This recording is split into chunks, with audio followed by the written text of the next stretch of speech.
How far will you go for 15 seconds of fame? Will you do a handstand and take a shit and put it on YouTube? No, of course not. But I will show you the breakdown of the track. Okay, cool. Let's get into it. This is the breakdown for 15 Seconds of Fame. Did pretty well. Overall, it's sitting at 1.5. I don't get the numbers. Who gives a shit? But you asked for it last time when I was doing the poll on which breakdown to do. So let's get into the track on Ableton. So here we are. This is the project file. I sorted it a tiny little bit, so we have a little bit better of an overview. Deleted all the channels, which I weren't even doing shit. And overall, I must say it's a pretty small project. We're sitting at 26 channels, or 27 if you count the little tape noise on top. But it's a simple project, I would say, and most of the time the simple projects with a little bit less channels are the best working ones, I feel. So I guess this was a good indicator for it. So I wanted to do I think that the main idea was to do like a really pumpy, clubby weapon, so to say. I love digging through a little bit of hip hop acapellas and stuff for these kind of things, and see if I can find anything in between the lines which haven't been sampled yet or something. And yeah, let's start with the drums maybe. As always, I found a super thumpy kick, which is sounding like this. Very, very big low end on it. The tail is even going until the very next bass drum. So it plays through. And already leaves a little bit less room for the bassline to come. And then already with the kick, I tried to get a little bit of a groove going. You can do that by playing some additional kicks, which are these here.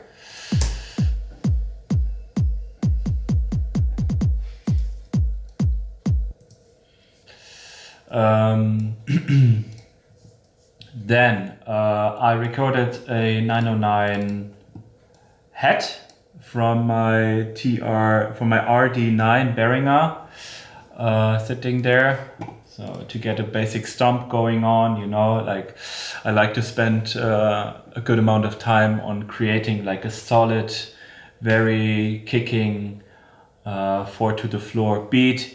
Even though it's no rocket science or something, you know, but once this is sorted, I already have a super cool metronome to move on forward with the track later. So it sounds like this.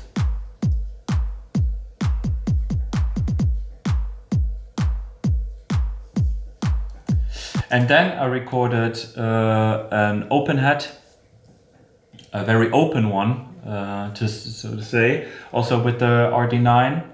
Sounding like this.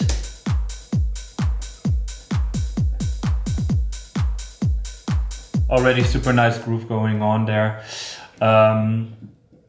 And what I like to do then to make this 4 to the floor beat a little bit more interesting is to cut breakbeat loops or any kind of old gritty loops which have been sitting on the hard drive.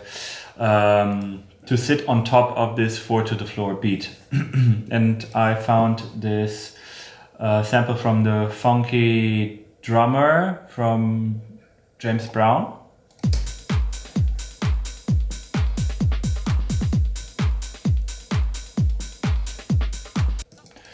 So the original is like this.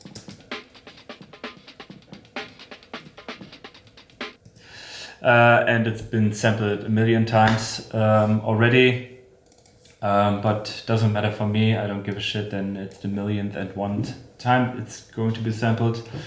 I try to create a little bit of a variation there, and copied some heads from the loop, so it makes the it makes the loop a little bit more interesting, and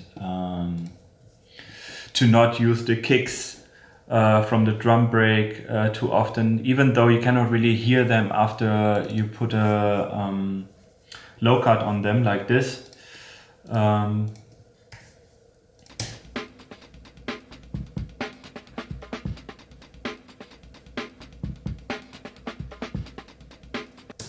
So it starts only with the hi-hats. I put the loop in mono.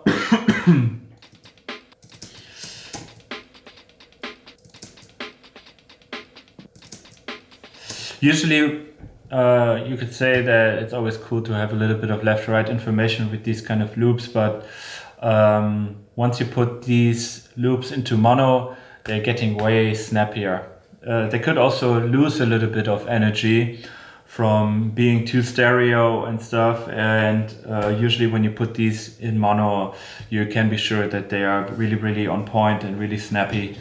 And to beef up the breakbeat loop a little bit more, I even put an amp on it, which I always like to do to create a little bit of more harmonics on the top region with these kind of things.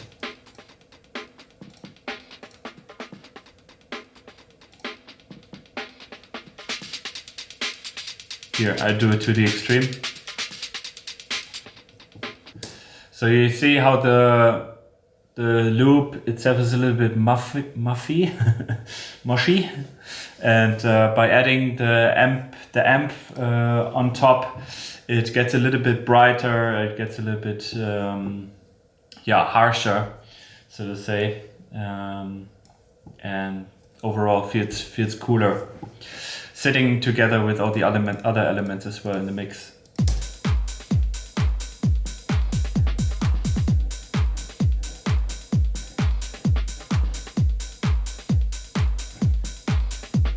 So it sounded really cool as a loop already. And I don't think in the beginning I used much more. There are a little bit of tiny clap variations and crash variations coming in later, like these.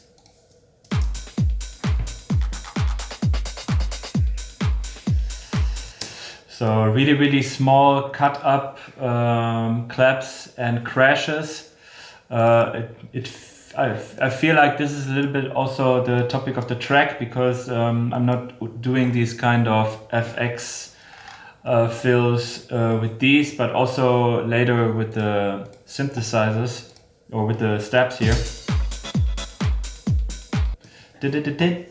You know, kind of imitating the groove and the rhythm of the claps and crashes later.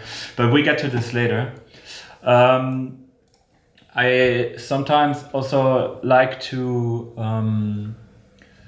make the hi-hat, which I recorded, to let it play as a closed hi-hat in the intro of the track.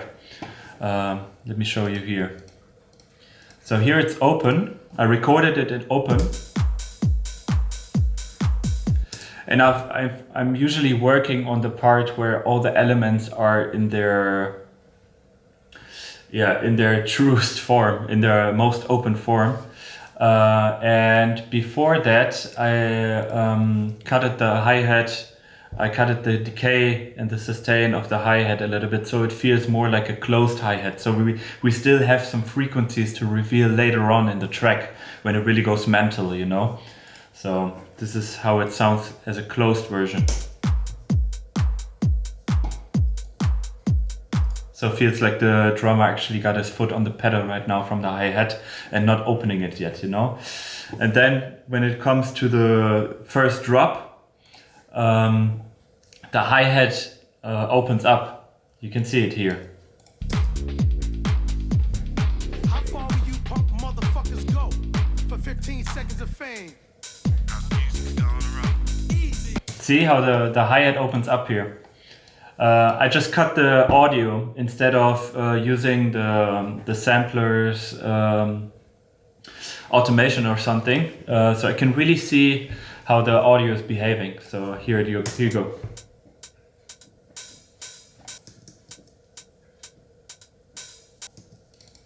Even does a little bit of a shuffle there, which I didn't really notice before, to be honest. And this is because Ableton put a transient here, and I used this transient tool from Ableton to shorten the transient.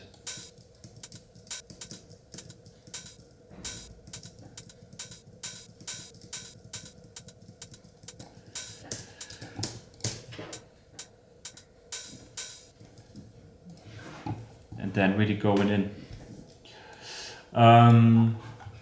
Yes, let's move on. I continued with the bass line. Later on, there's a few percussion elements coming on top of the whole thing, but these one I added in later because I was searching for a cappella, and then you're gonna see later. The bass line I found was this one.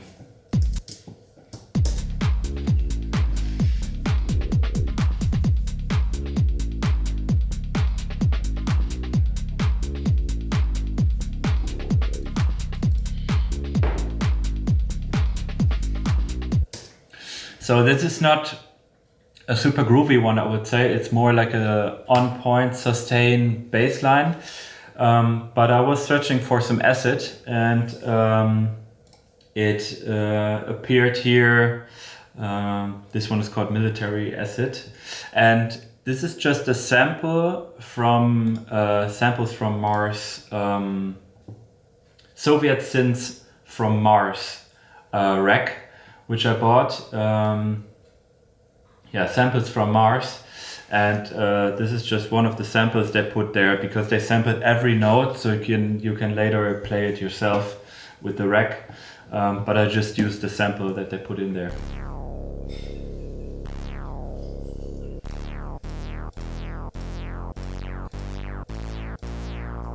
You see? Really, really cool.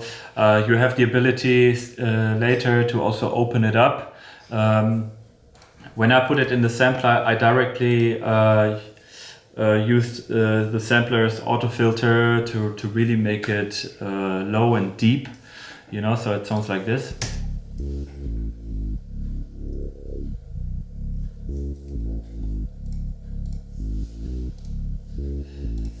And you see I used the filter frequency from the sampler to later, when the long sustain note comes, to open it up a little bit. You can see it here. Just a tiny little bit, but you see how the harmonics are coming through from this acid sounding bass sample. Used a sidechain on it with the standard compressor. I've been using Kickstarter a little bit lately, but I feel like I wanted to really duck the actual sample and not some ghost kick, imaginary ghost kick or something. So I'm kind of going back to just a compressor from Ableton, really.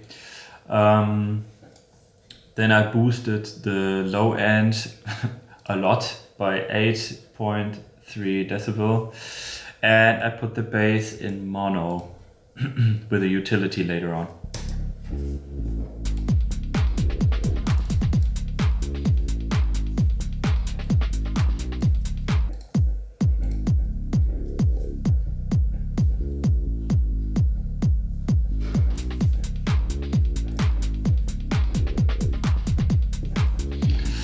Yes, nice. Okay.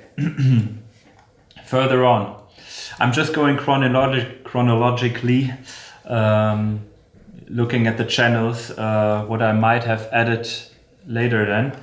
And I think I worked with this as the basis, and then I was looking for some vocal samples or some samples in general to use.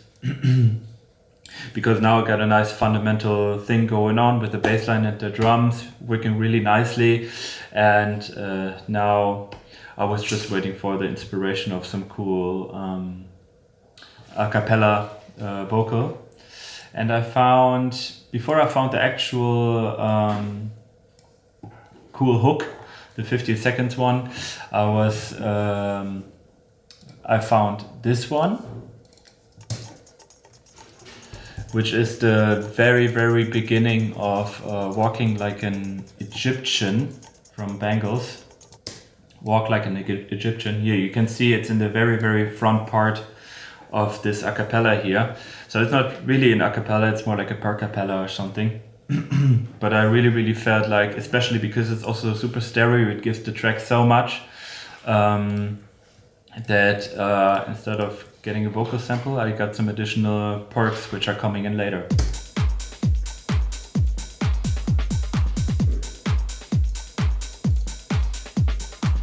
Put a low cut on it.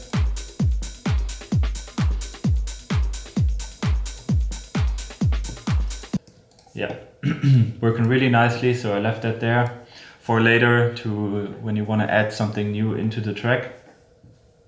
And then we have the vocal sample. It is from De La Soul, Yummy Much More. And he's saying the phrase for the track fairly in the beginning. How far will you punk motherfuckers go for 15 seconds of fame? So yeah, let's see what else he said there. No doubt. Y'all care anymore about this hip hop, man? I mean, how far will you punk motherfuckers go for 15 seconds of fame? Microwave popcorn ass niggas? Yeah, we give you much more. Longevity, baby. Longevity. Yeah, but I felt like this 15 seconds phrase was fitting really nicely. Also thinking about, I think how stories at that time could only be 15 seconds or something. I don't know, but yeah, feels like a little bit of a critique to the fucking phone thing going on as well. So that's cool. Then the other a cappella I found, which is coming after the drop, is from Ice MC, sorry, from Easy, saying these things. House music's gonna rock. Easy. House music's gonna rock. I had to tell you something. House music's gonna rock. House music's gonna rock. Easy. House music's gonna rock. I had to tell you something. House music's gonna rock. Easy. House music's gonna rock. I had to tell you something. So this was a nice little loop. House music's gonna rock. Easy. House music's gonna rock. I had to tell you something, man. I'm gonna amaze you with the supersonic style. The king of the craze. The DJ plays with the records and he says he wouldn't like to go back to the early days. Cause now it's the boom, the hip hop sonic. Everybody wants a chance to get on it, but There you see is the other part I used. Boom, the hip hop sonic. Coming in later here. So this was the first loop. house music's Going gonna rock. around. And then Boom, the hip hop sonic. Everybody wants a chance to get on it. Boom, the hip hop sonic. stands for itself as well. Really cool as well. For later. Yeah, so let's just run through it, how it came out a little bit. For 15 seconds of fame. House music's gonna rock. Easy. House music's gonna rock. I had to tell you something. House music's gonna rock. Easy. House music's gonna rock. I had to tell you something. House music's gonna rock. Easy. House music's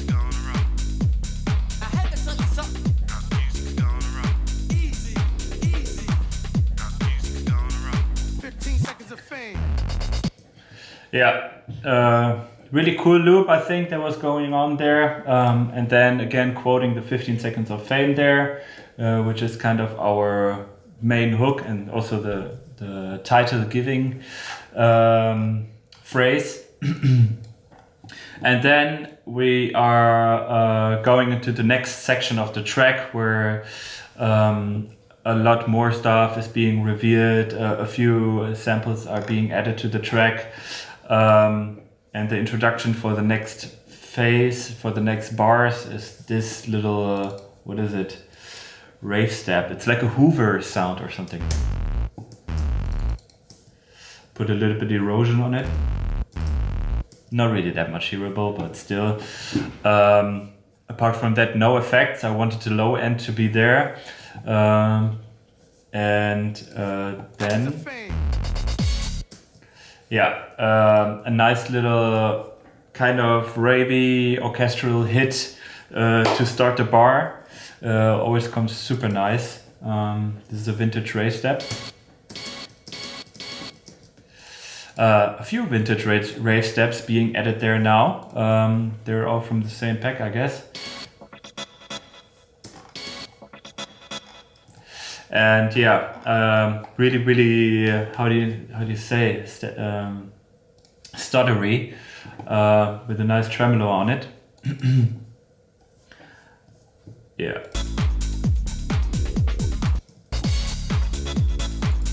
So just a low cut on this step, then on these little tiny ones, there's a little filter opening up as well.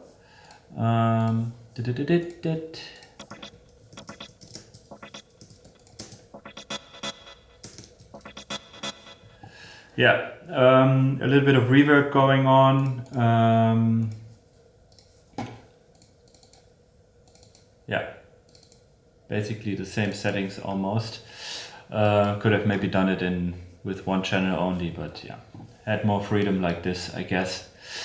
Also, the auto filter wouldn't come in the way of it. So also we got some crashes now being used for the first time. See the same kind of rhythmic pattern in the crashes as the vintage rave steps there.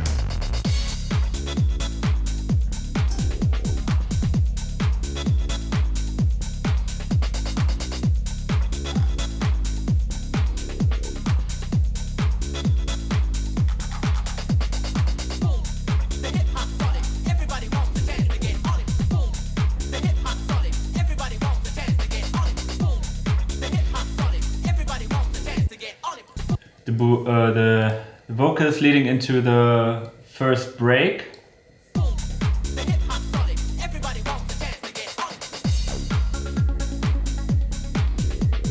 Oh no, actually not. Don't even know my own track by now, having played it like millions times, of course. Yeah, okay. So this is a little bit in between section where there's a few more elements being added. A big old acid sound as well. And a blue kind of arpeggio sound.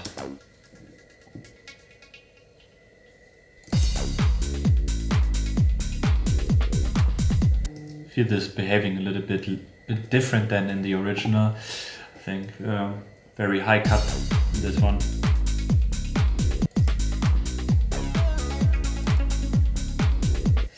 A Jupiter lead from the blue, actually here.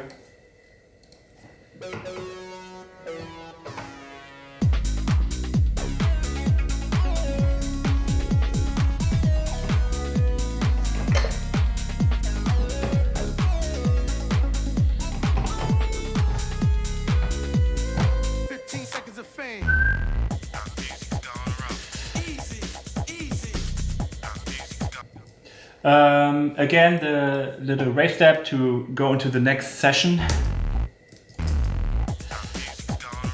Almost feels like a scratchy noise or something instead of an actual synth sound, but yeah. I always like to use a little bit of a breakbeat loop in the break sections, you know. I always feel like these are like giving a new style to the track, a new fresh element.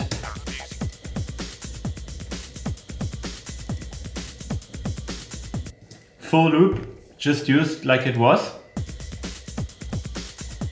Like I found it in some sample pack. And just a little bit of a double snare at the end to give it a little bit of a variation. And yeah, again a different.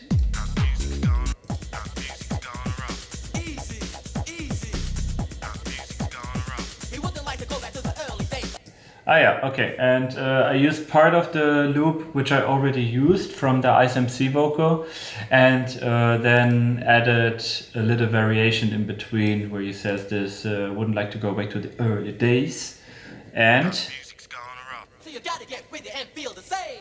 Gotta get with it and feel the same. And then there's the epic drop with the rave line.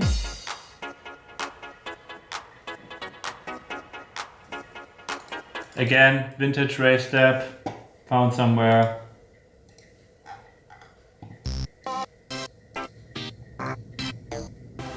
One of these it was.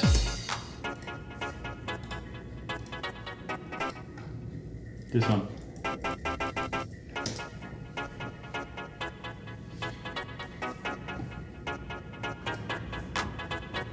Fever on the floor when you're rocking a jam, and if it's not in your body, go home and say jam. Fever on the floor when you're rocking a jam, and if it's not in your body, go home and say jam. Reverse tape. Kind of like breaking the whole track for the main vocal to come again. I always like to put the focus, if I have found a nice hook like this, I really like to have a section where really only this hook is being presented, you know, so you can fully concentrate it on it, have no other elements which could be distracting you, especially in the club, you know, like if you have more than 3 elements already, your brain is trying to sort itself too much. So yeah, the vocal comes again just by itself, and then back with all the elements, so to say. How far will you punk motherfuckers go for 15 seconds of fame? Boom, back into the drop. A few additional snares here, which are not appearing anywhere else in the track. But served a nice purpose there to give the crash a little bit more extra punch, strength, whatever, and make the drop more epic. And just a tiny little addition as well to what's coming now is a ride. It's a little bit uncreative, I know, but they give a little bit more of high frequencies to the drop, I feel, and make it more epic, so why not use them. Kind of evaded the endless snare rolls as well before that, so it's alright to use, I guess. So yeah, these are coming in. Again, we have the rides imitating what the crash is doing, what the kick is doing, sorry.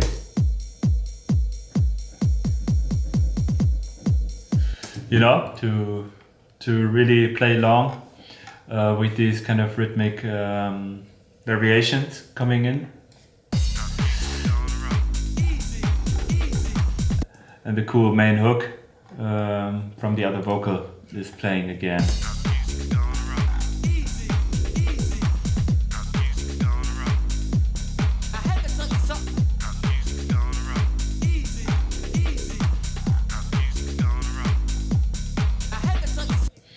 Nothing new there. For 15 seconds of fame.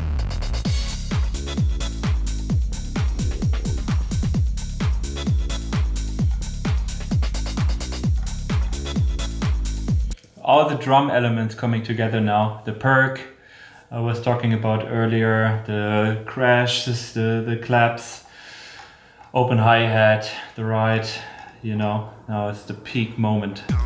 For 15 seconds of fame.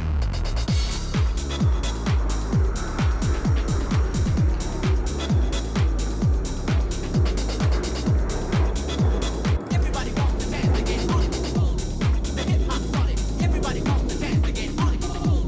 The hip hop started. Everybody wants to dance again.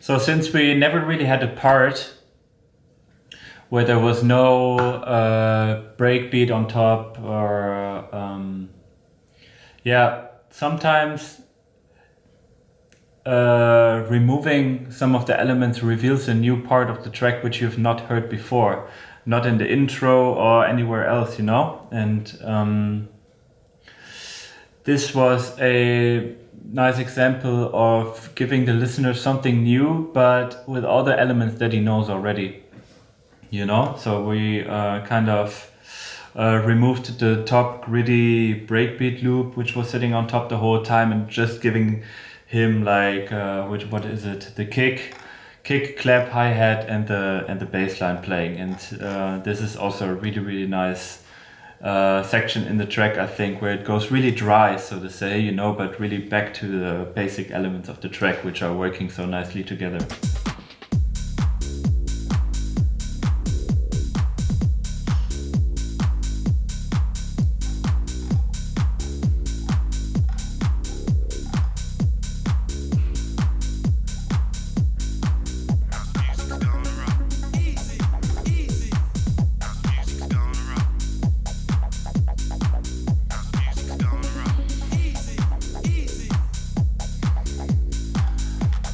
Back to the epic chord riff.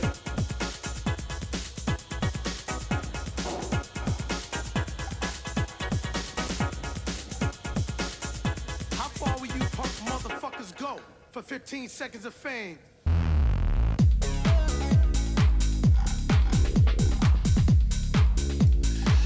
And reused a few elements which I've only used once before, so I thought, okay, maybe for a little bit of a cool down of the track, I'm gonna reuse these again, and again show you show the listener a section which hasn't been constructed this way yet in the track. So the only thing which I forgot to mention was some additional acid sounds, because I was a few times searching for some acid sounds. If you remember, I was doing that for the bass line. I thought I was going to do an acid bass line, a standard one, so to say, but then I found this other one. And I also found this acid sound. Super short one, but I felt like it's just a tiny little nice detail which was leading nicely into the break. Fame.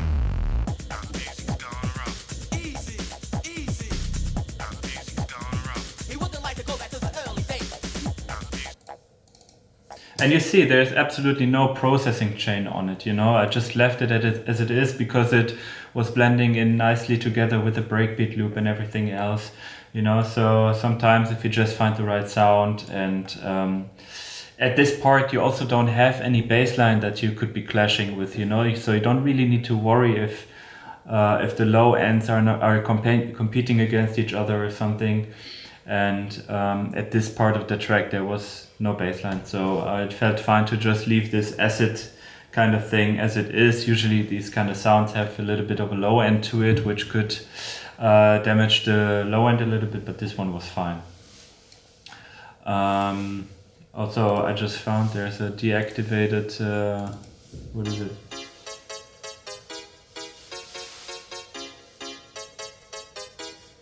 Early days.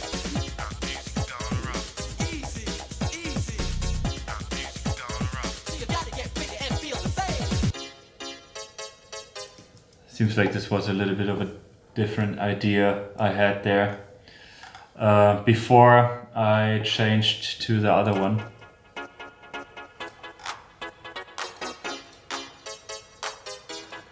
little bit of this happy hardcore kind of vibe, I guess, with these pitched up pianos. But yeah, so this was basically the 15 Seconds of Fame one. I'm just flicking through the channels right now to see if there was anything which I've been missing. Maybe, as you can see in the break situations, I like to open up the room a little bit and give the drum elements a little bit of reverb, you know, because this usually has a really nice effect when you close it again in the drop. So I did this with the clap. So you can hear the nice reverb tail that it has. I mean, if you would put this clap in dry, it just gets the reverb from the room where you're playing the track in a little bit, you know, so these kind of things don't really matter too much. But I always feel like this is a nice occasion to open up the room a little bit and make things wide, you know, when they have enough room, because there are no other elements playing. What else do we have? The closed hi-hat, the claps. Additional claps have a little bit of a phaser, it seems. I just put it to 100%.